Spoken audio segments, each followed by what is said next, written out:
Neruda, 10 años después. Quinta parte. Las primeras raíces, por Francisco Coloane. El escritor chileno Francisco Coloane escribió este proemio a una edición de obras escogidas de Pablo Neruda, publicada por la editorial Andrés Bello en Santiago de Chile en 1972. Y dice así: las primeras raíces del poeta Pablo Neruda me hacen recordar la de nuestros alerzales sureños, algunos de cuyos ejemplares se han comprobado científicamente que tienen de 2500 a 3000 años, y se necesitarían 5 hombres como 5 continentes tomados de las manos para abrazar uno de sus troncos. Los más antiguos mueren de pie, y así se quedan por otras décadas, más hasta que llega un alercero con su hacha y los derriba para sacarle el alma y hacer con ella tejuela para construir su casa. Se conserva bien la madera interiormente y es fácil rajarla hasta por el hacha neolítica, como las que se han encontrado en el corazón de sus raíces. Y así nuestros antepasados pudieron hacer sus primeras dalcas, embarcación de 3 tablones ajustados con la propia estopa con que se reviste bajo su corteza. Miguel de Goizueta, el primer navegante español que las vio a la altura del Golfo de los Coronados, las describe como los Batiquines de Flandes. En una de ellas debió cruzar el canal de Chacao hasta la isla grande de Chiloé, don Alonso de Ercilla y Zúñiga, para tatuar con su cuchillo en la corteza milenaria aquel verso de la Araucana. Aquí llegó, donde otro no ha llegado. Casi 4 siglos después, Pablo Neruda surcaría esas mismas aguas para ir a escribir en una oscura pieza del puerto de Ancud El habitante y su esperanza. A fines de noviembre del año pasado estuve allí, porque unos años antes de morir el escritor Rubén Azócar me la había mostrado diciéndome: en esa pieza vivimos con Pablo y de allí mandó los originales para nacimiento a Santiago. Acabábamos de comernos unas docenas de erizos, con vino blanco en el mercado que queda al frente. Como en los peregrinajes, repetí la ceremonia gastronómica dejando, por supuesto, la parte correspondiente a la memoria de Rubén, que me miraba desde los sargazos de la costa, donde reventaban las olas con su risa franca. En noviembre florece el michay, un espino de flores amarillas como el sol, y mis paisanos dicen que es la época en que los erizos están mejores porque sus lenguas engordan y adquieren el color de la flor del michay. La de ese mismo sol que ahora pega por un costado en el edificio de 2 pisos del Hotel Nilsson, donde, según un poema que va en esta selección, Pablo y Rubén lanzaban ostras hacia los 4 puntos cardinales. Está recién pintado de color amarillo canario y más que una gran lengua de erizo, semeja a un extraño barco encallado. Conocí a su dueño, don Hugo Nilsson, un nórdico alto, huesudo, que usaba lentes y bajaba a menudo al negocio de doña María Albarrán a echarse un trago. Doña Maica era mi madrina y luego mi apoderada cuando hice el primer año de humanidades en el seminario de Ancud en 1921. Me acerqué a una puerta pintada como cubillete de barco, de café rojizo. Me recibió una mano de hierro empuñada como la que tiene de Aldaba Pablo Neruda en la Sebastiana, su casa en lo alto de un cerro de Valparaíso, o como la que usa dándosela en broma a sus amigos cuando esconde la suya, cual una carta de naipe dentro de la manga. También esta mano de Ancud me hizo su broma cuando golpeé en la puerta cerrada. Nadie abrió. No era esa la pieza, signada con el número 109 de la calle 18, sino la de más al lado, la del número 115. Pero allí había ahora una pequeña tienda. Entro a comprar un par de cordones de zapatos, que no los necesitaba. Me recibe una venerable anciana de 80 años. Le pregunto si sabe que en esa pieza vivió el poeta Pablo Neruda, el que hace poco recibió el premio Nobel. Ha oído decir algo del Nobel por la radio, pero nada del habitante ni de su esperanza. Hace 35 años le compraron esa parte del hotel a Nilsson. Vea pues, señor, así será pues, me responde con el acento de las islas. Luego aparece su marido, un hombre bajo, enjuto, moreno, que tiene a su vez 85 años, es decir, locuaz que su mujer, menos locuaz. Miro hacia arriba por la puerta.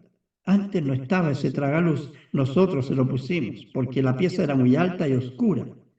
Le doy la mano despidiéndome bajo los 3 peldaños de un escaño y afuera le pregunto a la mano de hierro de la puerta cerrada.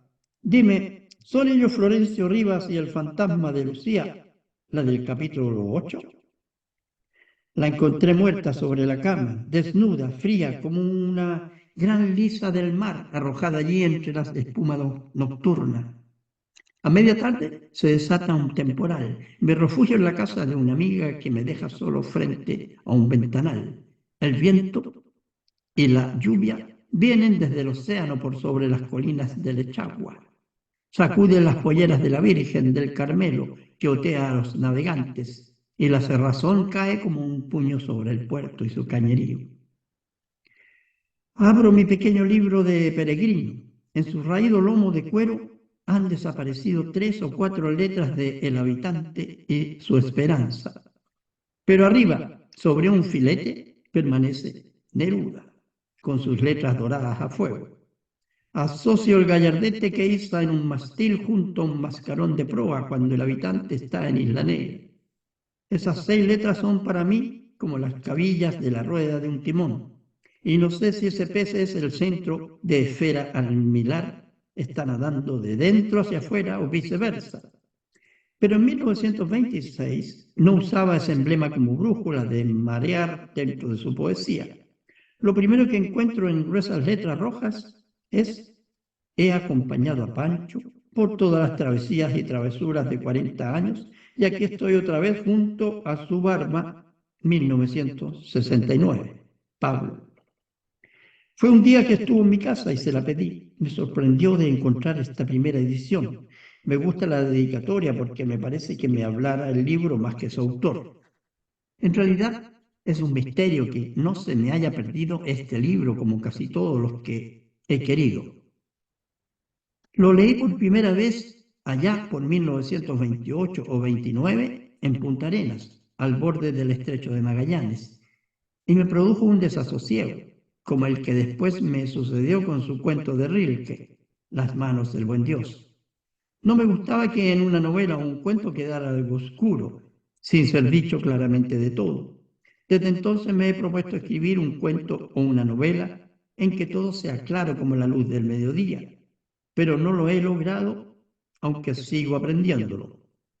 Por eso tal vez hice este viaje después de más de 40 años para leer en la realidad a El habitante y su esperanza. El verano es dulce, aletargado, pero el invierno surge de repente del mar como una red de siniestros pescados que se pegan al cielo amontonándose, saltando, goteando, lamentándose. Sí, allí está el pez de la bandera de Isla Negra, pugnando entre las grandes lágrimas del viento, que se empañan y se limpian mutuamente, tratando de penetrar la otra transparencia que las detiene. El temporal con que comienza El habitante y su esperanza en 1926 está intacto, eterno, de cuerpo entero, hoy 29 de noviembre de 1971. Y el pez no entra, no, ni sale. Da vuelta en su óvalo de cerrazón o claridad intempestuosa y lo veo sumergirse hacia el pez Cristo de la remota Persia, incorporado al sincretismo cristiano, hacia los de la remota China, puestos de revés, cabezas con caudas, primeros símbolos del yin y el yang, que se han enroscado con el tiempo en 2 puntos que se buscan tras la sinuosa colina de sombra de la región creada por Lao Tse. Los 2 peces que se unieron por la cola sobre una vara de pescador en las playas de Biblos, humilde origen de la orgullosa primera letra de nuestro alfabeto. El pez piedra, que sobre su lomo sostiene al mundo y que hemos visto en museos provenientes de Asia, del África o de la Oceanía. Nuestro recatún, chilote, el pez asado en una cruz de coligüe al borde del fogón rústico acompañado de una canción, Beliche sobre el mar. Por fin, el pez Neruda, sobrenadando en plegarias de amor, timoneando imprecaciones dantescas contra los malvados de su época, deshojando la rosa de los vientos en cantos que han acompañado al hombre en su dramático paso por la historia. Ya de regreso al norte, en Osorno, la orilla del río Pichidama, donde don Juan Navarro pesca los salmones que a Neruda le gusta comerlos enteros en casa de la poetisa Delia Domínguez. Fui una tarde a verlos. El dúo de las aguas emboscadas pasaba bajo el arpa de la brisa de los pellines. Eran los últimos resplandores violáceos del sol y de vez en cuando en la superficie se veía algo que desde las profundidades salían a besar la última luz. De vuelta, en medio de un potrero, un majestuoso roble pellín, con su mitad seca hacia arriba y cinturones de frondas hacia abajo, me detuvo hablándome con la sangre del cielo y de la tierra. Una bandurria había detenido su vuelo en lo alto de un gancho muerto, cual un signo de interrogación al cielo. Cuando el ave me vio, dejó caer su trino de campana trizada, esta ave zancuda de los brujos que vuela entre el bien y el mal en los mitos sureños, tiene su oda también en esta selección. Más cerca de la tierra, las últimas hojas verdes del roble anciano se daban de la mano con las primeras raíces de su muerte en pie. Una de ellas semejaba una serpiente verde, de esas que usa don Juan Navarro para restregar sus anzuelos entre sus ojos antes de armar su nocturno espinel salmonero. Estaba cubierta por un musgo tan sedoso como la piel de una nutria. Pasé la mano sobre esa tersura y desprendí un pedazo del maravilloso musgo. Pero entre él y la raíz podrida, ya un escarabajo había construido su residencia. Volví a ponerle el techo verde sobre su casa, cuando la bandurria inclinó hacia mí su largo cuello dirigiéndome otro trino. Cosas como estas fueron las que sorprendieron los ojos maravillados del pequeño Neftali Reyes en su mundo fronterizo cuando ignoraba que iba a crecer con él Pablo Neruda. Seguramente se desarrolló con esa inteligente ignorancia de los niños hasta que escribió Luna, el poema con que se inician estas obras escogidas, al tomar conciencia de que era un retoño de la muerte, y desde allí subir por sus propias raíces hacia la copa del frondoso alerce de su poesía y de su vida. El lector puede proseguir otras búsquedas de la enmarañada selva entretejida de múltiples lianas y enredaderas, detectar el resplandor de los metales y de las piedras cordilleranas o sumergirse en el oceánico para encontrar los misteriosos parajes de su voz poética que ascienden desde la estrella mar hasta los planetas que rodaron ardiendo en el océano. Historiadores, naturalistas, sociólogos y toda clase de investigadores podrán encontrar lo suyo en la vastedad de esta obra poética, de la cual más de la mitad ha quedado fuera de estas páginas. Suelo también, a veces, vivir de inteligentes ignorancias, y si me he asomado aquí es porque debo responsabilizarme de mi trabajo, bueno y malo, con que me ha honrado la editorial Andrés Bello. Es posible que haya sido nada más que el de un Sísifo despeñándose con su fardo a cuestas por una pendiente andina. Pero repetiré lo que me dijera Pablo Neruda una vez.